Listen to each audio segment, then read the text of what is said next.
ॐ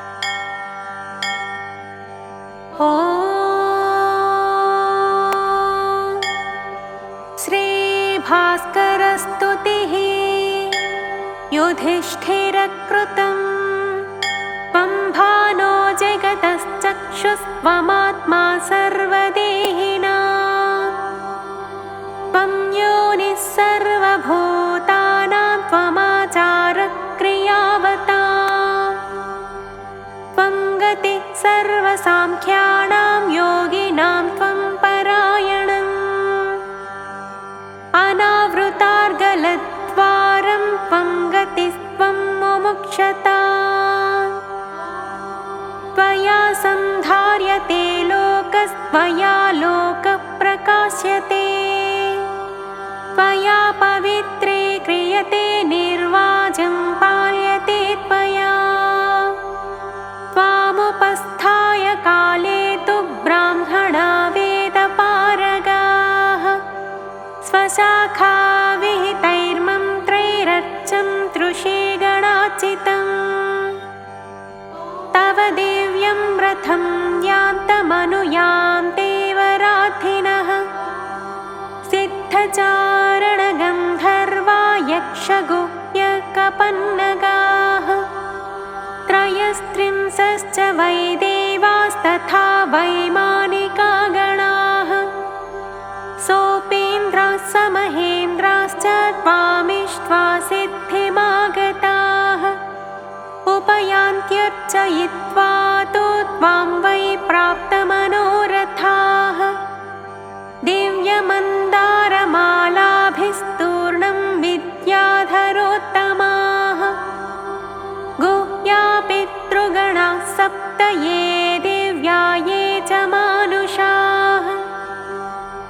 ते च पूजयित्वा त्वामेव गच्छन्त्याशु प्रधानताम् वसवो मरुतो रुद्रा ये च साध्या मरीचिपाः वालखिल्यादयः सिद्धा श्रेष्ठत्वं प्राणिनां गताः सब्रह्मकेषु लोकेषु सप्तस्वप्यखिलेषु च न तद्भूतमहं मन्ये यदर्कादतिरिच्यते सन्ति चान्यानि सत्त्वानि वीर्यवन्ति महान्ति च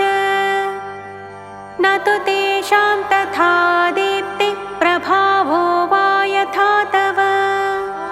ज्योतिंषि त्वयि सर्वाणि त्वं सर्वज्योतिषां पतिः त्वयि सत्यं च सत्त्वं च सर्वे भावाश्च सात्विकाः तत्त्वेजसा कृतं चक्रं सुनाभं विश्वकर्मणा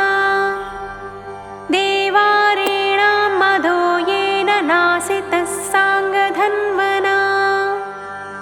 त्वमादायां शुभिस्तेजो निदाघे सर्वदेहिनां सर्वौषधिरसानां च पुनर्वर्षासु मुञ्चसे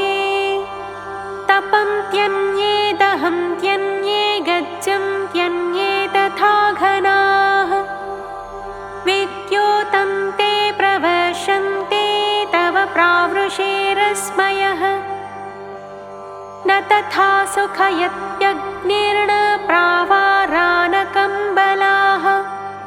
शीतवातादितं लोकं यथा तव मरीचयः त्रयोदशद्वीपवतीं गोभिर्भासयने महीम्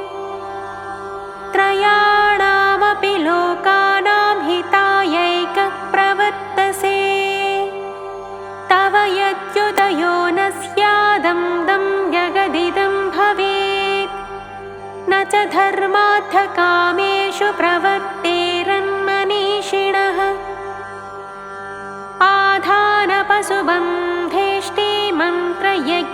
आधानपशुबन्धेष्टिमन्त्रयज्ञतपक्रियाः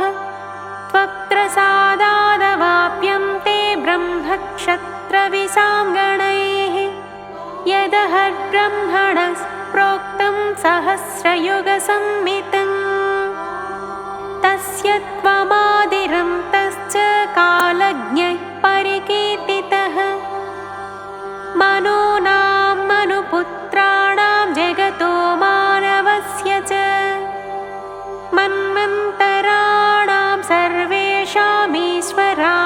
त्वमीश्वरः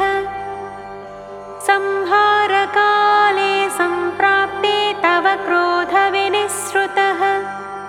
संवर्तकाग्निस्त्रैलोक्यं भस्मीकृत्यावतिष्ठते त्वद्दीधिते समुत्पन्ना नानावर्णा महाघनाः सैरावतासासनयः कुर्वन्त्या भूतसम्प्लवम् कृत्वा द्वादशधात्मानं द्वादशादित्यतां गतः संहृत्यैकार्णवं सर्वं त्वं शोषयसि रश्मिभिः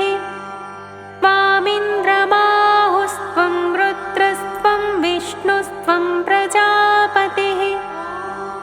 त्वमग्निस्त्वं मनःसूक्ष्मं प्रभुस्त्वं ब्रह्म शाश्वतम् त्वं हंस सविता भानुरंशु माली वृषा कपिः विवस्वान्मिहिरः पूषा मित्रो धर्मस्तथैव च सहस्ररश्मिरादित्यस्तपनस्त्वं गवाम्पतिः मार्तण्डोर्को रविः सूर्यः शरण्यो दिनकृत्तथा दिवाकरः सप्त सप्ते धामकेशी विरोचनः आशुगामी तमोघ्नश्च हरिताश्वच्च कीर्त्यसे सप्तम्यामथवा पुष्ठ्यां भक्त्या पूजां करोति यः अनिर्विण्णो नहंकारी तं लक्ष्मीर्भजते नरम् न तेषामापदः सन्ति नाथयो व्याधयस्तथा ये तवानन्यमनसः कुर्वन्त्यच्चनवन्दनम् सर्वरोगैर्विरहिताः सर्वपापविवर्जिताः त्वद्भावभक्त्या सुखिनो भवन्ति चिरञ्जीविनः त्वं ममापन्नकामस्य सर्वातिथ्यं चिकीर्षतः अन्नमन्नपते दातुमभित श्रद्धयार्हसि ये च तेऽनुचराः सर्वे पादोपान्तं समाश्रिताः माठरारुणदण्डाद्यास्तांस्तान् वन्दे सनिक्षुभान् शुभया सहिता मैत्रेयाश्चान्या भूतमातरः ताश्च सर्वा नमस्यामि पातुं मां शरणागतम् इति श्रीमन्महाभारते अरण्यपर्वणि तृतीयोऽध्याये युधिष्ठिरकृत भास्करस्तुतिः।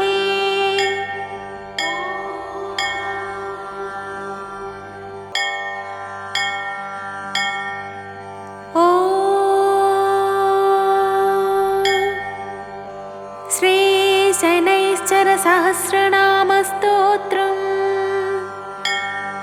अस्य श्रीशनैश्चरसहस्रनामस्तोत्रमहामन्त्रस्य काश्यपऋषिः अनुष्ठुप् छन्दः शनैश्चरो देवता संबीजं नं शक्तिः मं कीलकं शनैश्चरप्रसादसिद्ध्यर्थे जपे विनियोगः ध्यानम् चापासनो गृध्रधरस्तु नीलप्रत्यङ्मुखकाश्यपगोत्रजातः सशूलचापेषु गदाधरो व्यात् सौराष्ट्रदेशप्रभवश्च शौरिः नीलाम्बरो नीलवपुकिरीटी गृध्रासनस्थो विकृताननश्च केयूरहारादिविभूषिताङ्गः सदास्तु मे मन्दगतिप्रसन्नः स्तोत्रम् ॐ अमिताभाष्यघहर अशेषदुरितापः अघोररूपोऽति दीर्घकायो शेषभयानकः अनन्तो अन्नदाता च स्वत्थमूलजपे प्रियः अतिसम्पत्प्रदो मोघ अन्यस्तुत्या प्रकोपितः अपराजितो द्वितीय अतितेजो भयप्रदः अष्टमस्थोऽञ्जननिभ अखिलात्मार्कनन्दनः अतिदारुणाक्षोभ्य अप्सरोभिः प्रपूजितः अभीष्टफलदोरिष्टमथनोमरपूजितः अनुग्राह्यो अप्रमेया पराक्रमविभीषणः असाध्ययोगो अखिलदोषघ्न अपराकृतः अप्रमेयोति सुखद अमराधिपपूजितः अवलोकात् सर्वनाश अश्वत्थामद्विरायुधः अपराधसहिष्णुश्च अश्वत्थामसुपूजितः अनन्तपुण्यफलदो अतृप्तोति बलोऽपि च अवलोकात् सर्ववन्द्य अक्षीणकरुणानिधिः अविद्यामूलनाशश्च अक्षय्यफलदायकः आनन्दपरिपूर्णश्च आयुष्कारक एव च आश्रितेष्टाथ वरद आधिव्याधिहरोऽपि च आनन्दमय आनन्दकरो आयुधदाकरः आत्मचक्राधिकारी च आत्मस्तुत्यपरायणः आयुष्करो आनुपूर्व्य आत्मा यत्तजगत्त्रयः आत्मनामजपप्रीत आत्माधिकफलप्रदः आदित्यसम्भवो आर्तिभञ्जनो आत्मरक्षकः आपद्बान्धव आनन्दरूपो आयुप्रदोऽपि च आकर्णपूर्णचापश्च आत्मोद्दिष्टद्विजप्रदः आनुकूल्यो आत्मरूपप्रतिमादानुसुप्रियः आत्मा रामो आदिदेवो आपन्नातिविनाशनः इन्दिरार्चितपादश्च इन्द्रभोगफलप्रदः इन्द्रदेवस्वरूपश्च इष्टेष्टवरदायकः इष्टापूर्तिप्रदो इन्दुमतीष्टवरदायकः इन्दिरारमणप्रीत इन्द्रवंशनृपाचितः इहामुत्रेष्टफलद इन्दिरारमणाचितः इन्द्रियो ईश्वरप्रीत ईशणात्रयवज्जितः उमास्वरूप उद्बोध्य उशना उत्सवप्रियः उमादेव्यच्चनप्रीत उच्चस्थोच्चफलप्रदः उरुप्रकाशो उच्चस्थयोगद उरुपराक्रमः ऊर्ध्वलोकादिसञ्चारी ऊर्ध्वलोकादिनायकः ओजस्वी ऊनपादश्च ऋकाराक्षरपूजितः ऋषिप्रोक्तपुराणज्ञ ऋषिभिः परिपूजितः ऋग्वेदवन्द्यो ऋग्रूपी ऋजुमार्गप्रवर्तकः लुलितोद्धारको लूतभवपाशप्रभञ्जनः लोकाररूपको लब्धधर्ममार्गप्रवर्तकः एकाधिपत्यसाम्राज्यप्रदो येनौघनाशनः एकपाद्येक एकोनविंशतिमासभुक्तिदः एकोनविंशतिवर्षदशो येणाङ्कपूजितः ऐश्वर्यफलदो ऐन्द्र ऐरावतसुपूजितः ओङ्कारजपसुप्रीत ओङ्कारपरिपूजितः ओङ्कारबीजो औदार्यहस्तो औन्नत्यदायकः औदार्यगुण औदार्यशीलो औषधकारकः करपङ्कजसन्नद्ध धनुश्च करुणानिधिः कालः कठिनचित्तश्च कालमेघसमप्रभः किरीटी कर्मकृत्कारयिता कालसहोदरः कालाम्बरकाकवाहः कर्मठः काश्यपान्वयः कालचक्रप्रभेदी च कालरूपी च कारणः कार्यमूर्तिः कालभर्ता किरीटमकुटोज्ज्वलः कार्यकारणकालज्ञः काञ्चनाभरतान्वितः कालदंष्ट्रक्रोधरूपः कराळी कृष्णकेतनः कालात्मा कालकर्ता च कृतान्तः कृष्णगोप्रियः कालाग्निरुद्ररूपश्च काश्यपात्मजसम्भवः कृष्णवर्णहयश्चैव कृष्णगोक्षीरसुप्रियः कृष्णगोघृतसुप्रीतः कृष्णगोदधिसुप्रियः कृष्णगावैकचित्तश्च कृष्णगोदानसप्रियः कृष्णगोदत्तहृदयः कृष्णगोरक्षणप्रियः कृष्णगोग्रासचित्तस्य सर्वपीडानिवारकः कृष्णगोदानशान्तस्य सर्वशान्तफलप्रदः कृष्णगोसान्नकामस्य गङ्गास्नानफलप्रदः कृष्णगोरक्षणस्यासु सर्वाभीष्टफलप्रदः कृष्णगावप्रियश्चैव कपिलापशुषुप्रियः कपिलाक्षीरपानस्य सोमपानफलप्रदः कपिलादानसुप्रीतः कपिलाच्युतप्रियः कृष्णश्च कृत्तिकान्तस्थः कृष्णगोवत्ससुप्रियः कृष्णमाल्याम्बरधरः कृष्णवर्णतनूरुहः कृष्णकेतुः कृशकृष्णदेहः कृष्णाम्बरप्रियः क्रूरचेष्टः क्रूरभावः क्रूरदंष्ट्रः कुरूपि च कमलापतिसंसेव्य कमलोद्भवपूजितः कामितार्थप्रदः कामधेनुपूजनसुप्रियः कामधेनुसमाराध्य कृपायुषविवर्धनः कामधेन्वैकचित्तश्च कृपराजसुपूजितः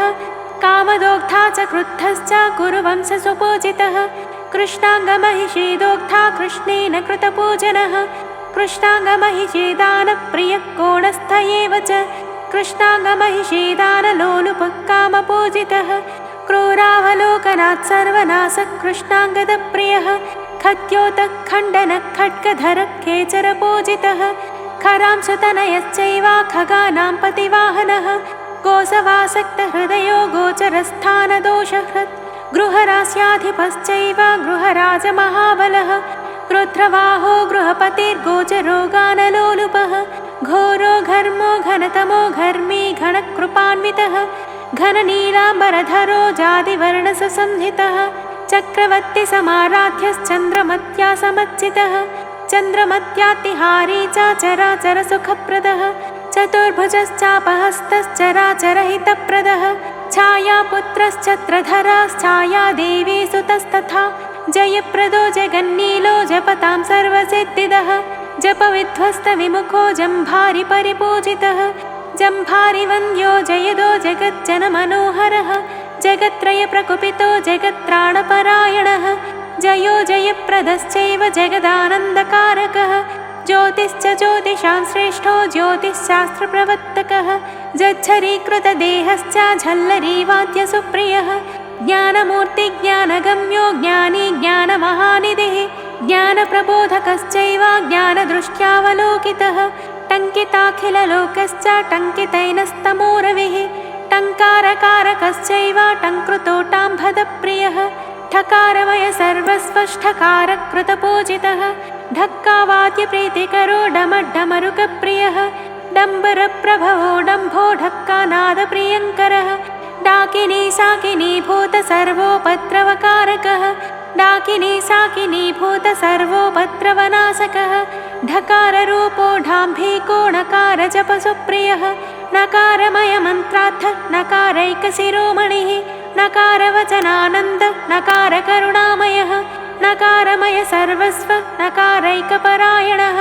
तज्जनीधृतमुत्रश्च तपसां फलदायकः त्रिविक्रमनुतश्चैव त्रयीमयवपुर्धरः तपस्वी तपसादग्धदेहास्ताम्राधरस्तथा त्रिकालवेदितव्यश्च त्रिकालमतितोषितः तुलोच्चयस्त्रासकरस्तिलतैलप्रियस्तथा तिलान्नसन्तुष्टमनास्तिलदानप्रियस्तथा तिलभक्ष्यप्रियश्चैव तिलचूर्णप्रियस्तथा तिलखण्डप्रियश्चैव तिलापोपप्रियस्तथा तिलहोमप्रियश्चैव तापत्रयनिवारकः तिलतर्पणसन्तुष्टस्तिलतैलान्नतोषितः तिलैकदत्तहृदयस्तेजस्वी तेजसानिधिः तेजसादित्यसङ्कासस्तेजोमयवपुर्धरः तत्त्वज्ञस्तत्त्वगस्तीव्रस्तपोरूपस्तपोमयः तुष्टिदस्तुष्टिकृत्तीक्ष्णस्त्रिमूर्तिस्त्रिगुणात्मकः तिलदीपप्रियश्चैव तस्य पीडानिवारकः तिलोत्तमामेनकादीनर्तनप्रिय एव च त्रिभागमष्टवर्गश्च स्थूलरोमास्थिरस्तथा स्थितस्थायी स्थापकश्च स्थूलसूक्ष्मप्रदर्शकः दशरथाचितपादश्च दशरथस्तोत्रतोषितः दशरथप्रार्थनाक्लुप्त दुर्भिक्षविनिवारकः दशरथप्रार्थनाक्लुप्त वरद्वयप्रदायकः दशरथस्वात्मदर्शी च दशरथाभीष्टदायकः दोर्भिर्धनुर्धरश्चैव दीर्घश्मश्रुजटाधरः दशरथस्तोत्रवरदो दशरथाभीप्सितप्रदः दशरथस्तोत्रसन्तुष्टो दशरथेन सुपूजितः द्वादशाष्टमजन्मस्थो देवपुङ्गवपूजितः देवदानवदर्पघ्नो दिनं प्रतिमुनिस्तुतः द्वादशस्थो द्वादशात्मा सुतो द्वादशनामभृत् द्वितीयस्थो द्वादशार्क सोनुर्दैवज्ञपूजितः दैवज्ञचित्तवासी च दमयन्त्या सुपूजितः द्वादशाब्दन्तु दुर्भिक्षकारी दुःस्वप्ननाशनः दुराराध्यो दुरादर्शो दमयन्ती वरप्रदः दुष्टदूरो दुराचारशमनो दोषवर्जितः दुस्सहो दोषहन्ता च दुर्लभो दुर्गमस्तथा दुःखप्रदो दुःखहन्ता दीप्तरञ्जितदिङ्मुखः दीप्यमानमुखाम्भोज दमयन्त्या शिवप्रदः दुर्निरीक्ष्यो दुष्टमात्र दैत्यमण्डलनाशकः द्विजदानैकनिरतो द्विजाराधनतत्परः द्विजः सर्वात्तिहारी च द्विजराजसमच्चितः द्विजदानैकचित्तश्च द्विजराजप्रियङ्करः द्विजो द्विजप्रियश्चैव द्विजराजेष्टदायकः द्विजरूपो द्विजश्रेष्ठो दोषदो दुःसहोऽपि च देवादिदेवो देवेशो देवराजसुपूजितः देवराजेष्टवरदो देवराजप्रियङ्करः देवादिवन्दितो दिव्यतनुर्देवशिखामणिः देवगानप्रियश्चैव देवदेशिकपुङ्गवः द्विजात्मजसमाराध्यो ध्येयो धर्मे धनुर्धरः धनुष्मान् धनदाता च धर्माधर्मविवर्जितः धर्मरूपो धनुर्देव्यो धनुःशास्त्रात्मचेतनः धर्मराजप्रियकरो धर्मराजस्वपूजितः धर्मराजेष्टवरदो धर्माभीष्टफलप्रदः नित्यतृप्तस्वभावश्च नित्यकर्मरतस्तथा निजपीडातिहारी च निजभक्तेष्टदायकः निर्मांसदेहो नीलश्च निजस्तोत्रबहुप्रियः नलस्तोत्रप्रियश्चैव नलराजसुपूजितः नक्षत्रमण्डलगतो नमतां प्रियकारकः नित्याचितपदाम्भोज निजाज्ञापरिपालकः नवग्रहवरो नीलवपुर्नलकराचितः नलप्रियानन्दितश्च नलक्षेत्रनिवासकः नलपाकप्रियश्चैव नलपद्भञ्जनक्षमः नलसर्वार्तिहारी च नलेनात्मार्थपूजितः निपाटवीनिवासश्च नलाभीष्टवरप्रदः नलतीर्थसकृत्स्नानः सर्वपीडानिवारकः नले सदस्सनस्यातो साम्राज्यपदवीप्रदः नक्षत्ररास्याधिपश्च नीलध्वजविराजितः नित्ययोगरतश्चैव नवरत्नविभूषितः नवधाभज्यदेहश्च नवीकृतजगत्त्रयः नवग्रहाधिपश्चैव नवाक्षरजपप्रियः नवात्मा नवचक्रात्मा नवतत्त्वाधिपस्तथा नवोदनप्रियश्चैव नवधान्यप्रियस्तथा निष्कण्टको निःस्पृहश्च निरुपेक्षो निरामयः नागराजाचितपदो नागराजप्रियङ्करः नागराजेष्टवरदो नागाभरणभूषितः नागेन्द्रगाननिरतो नानाभरणभूषितः नवमित्रस्वरूपश्च नानाश्चर्यविधायकः नानाद्वीपाधिकर्ता च नानालिपिसमावृतः नानारूपजगत्स्रष्टा नानारूपजनाश्रयः नानालोकाधिपश्चैव नानाभाषाप्रियस्तथा नानारूपाधिकारी च नवरत्नप्रियस्तथा नानाविचित्रवेषाढ्यो नानाचित्रविधायकः नीलजीमूतसंकाशो नीलमेघसमप्रभः नीलाञ्जनचयप्रख्यो नीलवस्त्रधरप्रियः नीचभाषाप्रचारज्ञो नीचैस्वलफलप्रदः नानागमविधानज्ञो नानानृपसमावृतः नानावर्णाकृतिश्चैव नानावर्णस्वरात्तवः नागलोकान्तवासी च नक्षत्रत्रयसंयुतः नभादिलोकसम्भूतो नामस्तोत्रबहुप्रियः नामपारायणप्रीतो नामार्चनवरप्रदः नामस्तोत्रैकचित्तश्च नानारोगार्तिभञ्जनः नवग्रहसमाराध्यो नवग्रहभयापहः नवग्रहसुसम्पूज्यो नानावेदसुरक्षकः नवग्रहाधिराजश्च नवग्रहजपप्रियः नवग्रहमयज्योतिर्नवग्रहवरप्रदः नवग्रहाणामधिपो नवग्रहसुपीडितः नवग्रहाधीश्वरश्च नवमाणिक्यशोभितः परमात्मा परब्रह्मा परमैश्वर्यकारणः प्रपन्नभयहारी च प्रपत्तासुरशिक्षकः प्रासहस्तपङ्गुपादप्रकाशात्मा प्रतापवान् पावनः परिशुद्धात्मा पुत्रपौत्रप्रवर्धनः प्रसन्नात् सर्वसुखदः प्रसन्नेक्षण एव च प्रजापत्यप्रियकरः प्रणतेप्सितराजितः प्रजानां जीवहेतुश्च प्राणिनां परिपालकः प्राणरूपी प्राणधारी प्रजानां हितकारकः प्राज्ञप्रशान्तः प्रज्ञावान् प्रजारक्षणदीक्षितः प्रावृषेण्यः प्राणकारी प्रसन्नोत्सववन्दितः प्रज्ञानिवासहेतुश्च पुरुषार्थैकसाधनः प्रजाकरप्रातिकूल्यः पिङ्गळाक्षप्रसन्नधीः प्रपञ्चात्मा प्रसविता पुराणपुरुषोत्तमः पुराणपुरुषश्चैव पुरुहूतप्रपञ्चधृक् प्रतिष्ठितप्रीतिकरप्रियकारी प्रयोजनः प्रीतिमान् प्रवरस्तुत्य पुरूरवसमच्चितः प्रपञ्चकारी पुण्यश्च पुरुहूत समच्चितः पाण्डवादिसंसेव्य प्रणवः पुरुषार्थतः पयोदसमवर्णश्च पाण्डुपुत्रातिभञ्जनः पाण्डुपुत्रेष्टदाता च पाण्डवानां हितङ्करः पञ्चपाण्डवपुत्राणां सर्वाभीष्टफलप्रदः पञ्चपाण्डवपुत्राणां सर्वारिष्टनिवारकः पाण्डुपुत्राद्यचितश्च पूर्वजश्च प्रपञ्चभृत् परचक्रप्रभेदी च पाण्डवेषु वनप्रदः परब्रह्मस्वरूपश्च पराज्ञा परिवर्जितः परात्परपासहन्ता परमाणुप्रपञ्चकृत् पातङ्गी पुरुषाकारः परशम्भुसमुद्भवः प्रसन्नात् सर्वसुखदः प्रपञ्चोद्भवसम्भवः प्रसन्नः परमोदारः परहंकारभञ्जनः परः परमकारुण्यः परब्रह्ममयस्तथा प्रसन्नभयहारी च प्रणतार्तिहरस्तथा प्रसादकृत् प्रपञ्चश्च पराशक्तिसमुद्भवः प्रदानपावनश्चैव प्रशान्तात्मा प्रभाकरः प्रपञ्चात्मा प्रपञ्चोपशमनः पृथिवीपतिः परशुरामसमाराध्यः परशुरामवरप्रदः परशुरामचिरञ्जीविप्रदः परमपावनः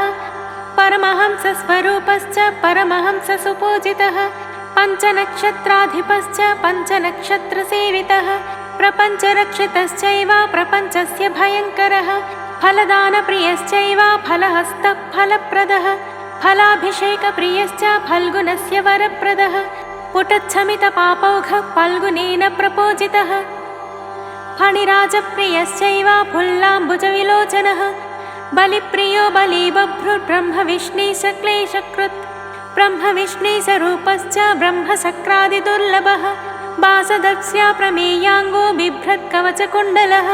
बहुश्रुतो बहुमतिर्ब्रह्मण्यो ब्रह्मणप्रियः बलप्रमथनो ब्रह्मा ब्रह्मरूपो बहुप्रदः बालार्कद्युतिमान् बालो बृहद्वक्षो बृहत्तनुः ब्रह्माण्डभेदकृच्चैव भक्तसर्वार्थसाधकः भव्यो भोक्ता भीतिकृच्च भक्तानुग्रहकारकः भीषणो भैक्षकारी च भूसुरादिसुपूजितः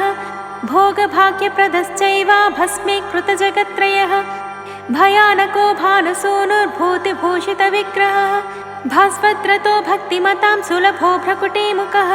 भवभूतगणैस्तुत्यो भूतसङ्घसमावृतः भ्राजिष्णुर्भगवान् भीमो भक्ताभीष्टवरप्रदः भवभक्तैकचित्तश्च भक्तिगीतस्तवोन्मुखः भूतसन्तोषकारी च भक्तानां चित्तशोधकः भक्तिगम्यो भयहरो भावज्ञो भक्तसुप्रियः भूतिदो भूतिकृद्भोज्यो भूतात्मा भुवनेश्वरः मन्दो मन्दगतिश्चैव मासमेव प्रपूजितः मुचुकुन्दसमाराध्यो मुचुकुन्दवरप्रदः मुचुकुन्दाचितपदो महारूपो महायशाः महाभोगी महायोगी महाकायो महाप्रभुः महेशो महदैश्वर्यो मन्दारकुसुमप्रियः महाक्रतुर्महामानी महाधीरो महाजयः महावीरो महाशान्तो मण्डलस्थो महाद्युतिः महासुतो महोदारो महनीयो महोदयः मैथिलीवरदायी च मार्ताण्डस्य द्वितीयजः मैथिली प्रार्थनाक्लुप्त दशकण्ठशिरोपहृत् मरामरहराराध्यो महेन्द्रादिसुराचितः महारथो महावेगो मणिरत्नविभूषितः मेषनीचो महाघोरो महाशौर्यमनुप्रियः महादीर्घो महाग्रासो महदैश्वर्यदायकः महाशुष्को महारौद्रो मुक्तिमार्गप्रदर्शकः मकरकुम्भाधिपश्चैव मृकुण्डतनयाचितः मन्त्राधिष्ठानरूपश्च मल्लिकाकुसुमप्रियः महामन्त्रस्वरूपश्च महायन्त्रस्थितस्तथा महाप्रकाशदिव्यात्मा महादेवप्रियस्तथा महाबलिसमाराध्यो महर्षिगणपूजितः मन्दचारी महामायी माशदानप्रियस्तथा माशोदनप्रीतचित्तो महाशक्तिर्महागुणः यशस्करो योगदाता यज्ञाङ्गोऽपि युगन्धरः योगी योग्यश्च याम्यश्च योगरूपे युगाधिपः यज्ञभृत्यजमानश्च योगो योगविदाम्बरः यक्षराक्षसवेतालकूष्माण्डादिप्रपूजितः यमप्रत्यधिदेवश्च युगपद्भोगदायकः योगप्रियो योगयुक्तो यज्ञरूपो युगान्तकृत् रघुवंशसमाराध्यो रौद्रो रौद्राकृतिस्तथा रघुनन्दन सल्लापो रघुप्रोक्तजपप्रियः रौद्ररूपी रथारूढो राघवेष्टवरप्रदः रथे रौद्राधिकारी च राघवेण समच्चितः रोषात् सर्वस्वहारी च राघवेण सुपूजितः राशिद्वयाधिपश्चैव रघुभिः परिपूजितः राजभूपाकरश्चैव राजराजेन्द्रवन्दितः रत्नकेयूरभूषाढ्यो रमानन्दनवन्दितः रघुपौरुषसन्तुष्टो रघुस्तोत्रबहुप्रियः रघुवंशनृपैः पूज्यो रणन्मञ्जेरणूपुरः रविनन्दन राजेन्द्रो रघुवंशप्रियस्तथा लोहजप्रतिमादानप्रियो लावण्यविग्रहः लोकचूडामणिश्चैव लक्ष्मीवाणीस्तुतिप्रियः लोकरक्षो लोकशिक्षो लोकलोचनरञ्जितः लोकाध्यक्षो लोकवन्द्यो लक्ष्मणाग्रजपूजितः वेदवेद्यो वज्रदेहो वज्राङ्कुशधरस्तथा विश्ववन्द्यो विरूपाक्षो विमलाङ्गविराजितः विश्वस्थो वायसारूढो विशेषसुखकारकः विश्वरूपी विश्वगोप्ता विभावससुतस्तथा विप्रप्रियो विप्ररूपो विप्राराधनतत्परः विशालनेत्रो विशिखो विप्रदानबहुप्रियः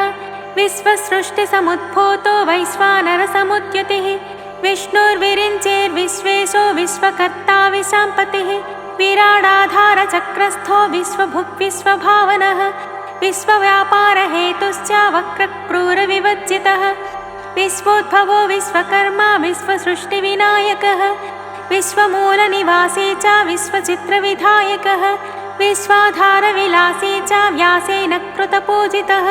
विभीषणेष्टवरदो वाञ्छितार्थप्रदायकः विभीषणः समाराध्यो विशेषसुखदायकः विषमव्ययाष्टजन्मस्थोऽप्येकादशफलप्रदः वासवात्मजसुप्रीतो वसुदो वासवाचितः विश्वत्राणैकनिरतो वाङ्मनोतीतविग्रहः विरान्मन्दिरमूलस्थो बलीमुखसुखप्रदः विपाशो विगतातङ्को विकल्पपरिवर्जितः वरिष्ठो वरदो वन्द्यो विचित्राङ्गो विरोचनः शुष्कोदरशुक्लवपु शान्तरूपी शनैश्चरः शोलीशरण्यः शान्तश्च शिवायामप्रियङ्करः शिवभक्तिमतां श्रेष्ठः शूलपाणिः शुचिप्रियः श्रुतिस्मृतिपुराणज्ञः श्रुतिजालप्रबोधकः श्रुतिपारगसम्पूज्य श्रुतिश्रवणलोलुपः श्रुत्यन्तर्गतमर्मज्ञः श्रुत्येष्टवरदायकः श्रुतिरूपश्रुतिप्रीतः श्रुतीप्सितफलप्रदः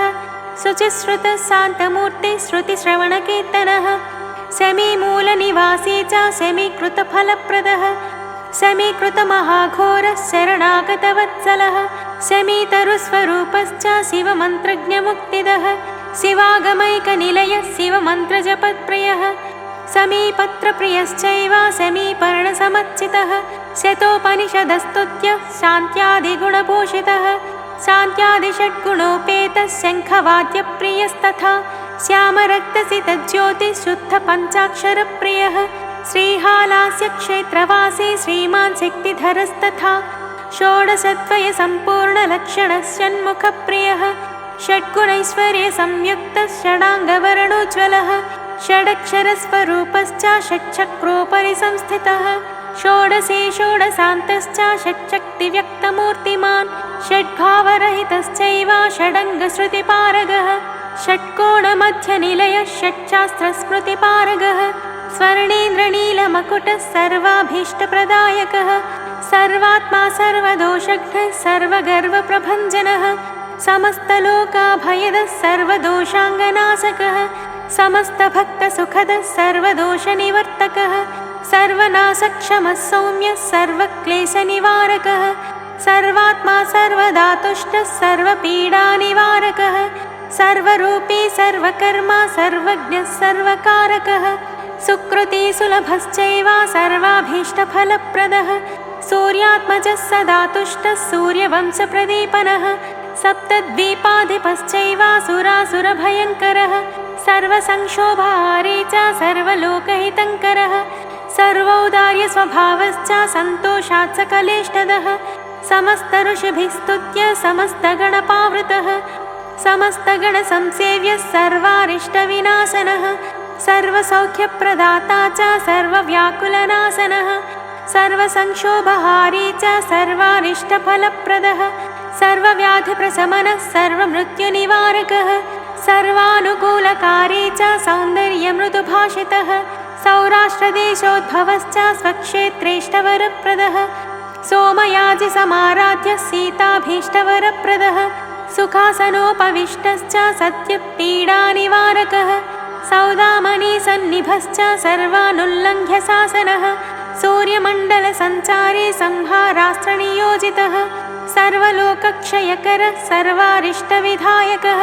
सर्वव्याकुलकारी च सहस्रजपसुप्रियः सुखासनोपविष्टश्च संहारास्त्रप्रदर्शितः सर्वालङ्कारसंयुक्तकृष्णगोदानसुप्रियः सुप्रसन्नः सुरश्रेष्ठः सघोषः सुखदः सुहृत् सिद्धार्थः सिद्धसङ्कल्पः सर्वज्ञः सर्वदः सुखी सुग्रीवः सुधृतिस्सारः सुकुमारः सुलोचनः सुव्यक्तः सच्चिदानन्दः सुवीरः सुजनाश्रयः हरिश्चन्द्रसमाराध्यो हेयोपादेयवच्चितः हरिश्चन्द्रेष्टवरदो हंसमन्त्रादिसंस्तुतः हंसवाहसमाराध्यो हंसवाहवरप्रदः हृद्यो हृष्टो हरिसखो हंसो हंसगतिर्हविः हिरण्यवर्णो हितक्रुद्धः शदो हेमभूषणः हविर्होता हंसगतिर्हंसमन्त्रादिसंस्तुतः हनुमदच्चितपदो हलधृत्पूजितः सदा क्षेमदक्षेमकृत्क्षेम्यक्षेत्रज्ञक्षामवज्जितः क्षुद्रघ्नक्षान्तिदक्षेमक्षितिभूषक्षमाश्रयः क्षमाधरक्षयद्वारो नाम्नामष्टसहस्रकं वाक्येनैकेन वक्ष्यामि वाञ्छितार्थं प्रयच्छति तस्मात् सर्वप्रयत्नेन नियमेन जपेत् सुधेः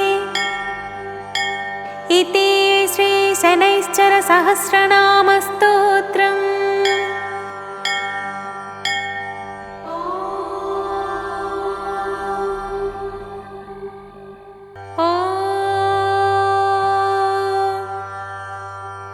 श्रीसूर्य अष्टोत्तरशतनामस्तोत्रम् अरुणाय शरण्याय करुणारससिन्धवे असमानबलायार्तरक्षकाय नमो नमः आदित्यायादिभूताय अखिलागमवेदिने अच्युतायाखिलज्ञाय अनन्ताय नमो नमः हीनाय विश्वरूपाय इत्यायैन्द्राय भानवे इन्दिरामन्दिराप्ताय वन्दनीयाय ते नमः ईशाय सुप्रसन्नाय सुशीलाय सुवच्चसे वसुप्रदाय वसवे वसुदेवाय ते नमः उज्ज्वलायोग्ररूपाय ऊर्ध्वगाय विवस्वते उद्यत्किरणजालाय हृषिकेशाय ते नमः ऊर्जस्वलाय वीराय निच्चराय जयाय च ऊरुद्वया भावरूपयुक्तसारथये नमः ऋषिवन्द्याय रुक्खन्त्रे वृक्षचक्रचराय च रुचस्वभावचित्ताय नित्यस्तुत्याय ते नमः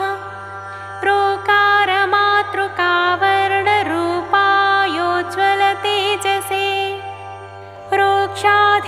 रोक्षाधिनाथमित्राय पुष्कराक्षाय ते नमः लुप्तदन्ताय शान्ताय कान्तिदाय घनाय च कनत्कनकभूषाय खद्योताय नमो नमः लोनिताखिलदैत्याय सत्यानन्दस्वरूपिणे अपवर्गप्रदायार्तशरण्याय नमो नमः एकाकिने भगवते सृष्टिस्थित्यन्तकारिणे गुणात्मने घृणिभृते बृहते ब्रह्मणे नमः ऐश्वर्यदाय सर्वाय हरिदस्वाय सौरये दशदिक्सम्प्रकाशाय भक्तवस्याय ते नमः। ओजस्कराय जयिने जगदानन्दहेतवे जन्ममृत्युजराव्याधिवर्जिताय नमो नमः। अन्तर्बहिःप्रकाशाय अचिन्त्यायात्मरूपिणे अच्युतायामरेशाय परस्मै ज्योतिषे नमः। अहस्कराय रवये हरये परमात्मने तरुणाय वरेण्याय गृहाणां पतये नमः। ॐ नमो भास्करायादिमध्यान्तरहिताय च सौख्यप्रदाय सकलजगतां पतये नमः। नमः